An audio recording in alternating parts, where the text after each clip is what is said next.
Donald Trump n'a jamais caché son hostilité envers Nicolás Maduro.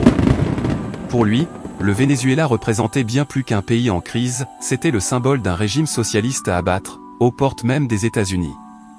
Dès son arrivée au pouvoir, Trump change radicalement de stratégie. Fini la diplomatie prudente.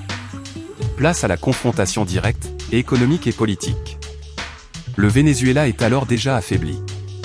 Son économie dépend presque entièrement du pétrole. L'inflation est incontrôlable, les pénuries alimentaires se multiplient, et des millions de Vénézuéliens fuient le pays. Trump voit dans cette fragilité une opportunité stratégique, faire tomber Maduro sans tirer un seul coup de feu. La première arme utilisée par Washington, ce sont les sanctions économiques. Les États-Unis frappent le cœur du système vénézuélien, la compagnie pétrolière nationale PDVSA.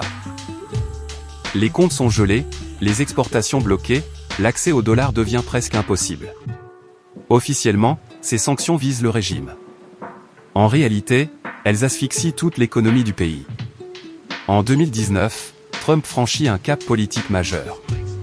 Il reconnaît Juan Guaidó comme président légitime du Venezuela, défiant ouvertement Maduro. Ce geste n'est pas symbolique, il prive le régime d'une partie de sa reconnaissance internationale et tente de provoquer un basculement interne du pouvoir. Mais l'armée, pilier du régime, reste fidèle à Maduro. Parallèlement, les États-Unis exercent une pression diplomatique intense sur l'Amérique latine et l'Europe. Le Venezuela est isolé. Les discours se durcissent.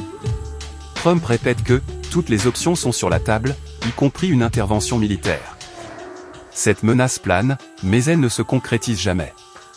C'est une guerre psychologique. Malgré cette pression maximale, Nicolás Maduro ne tombe pas.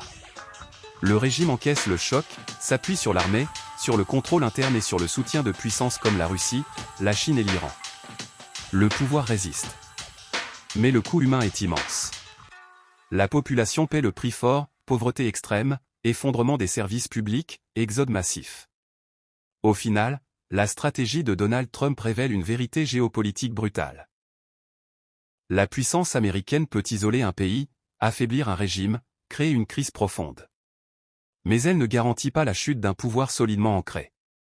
Le Venezuela devient alors un exemple de guerre économique sans vainqueur clair. Trump voulait faire tomber Maduro. Il a surtout démontré que même une superpuissance a des limites.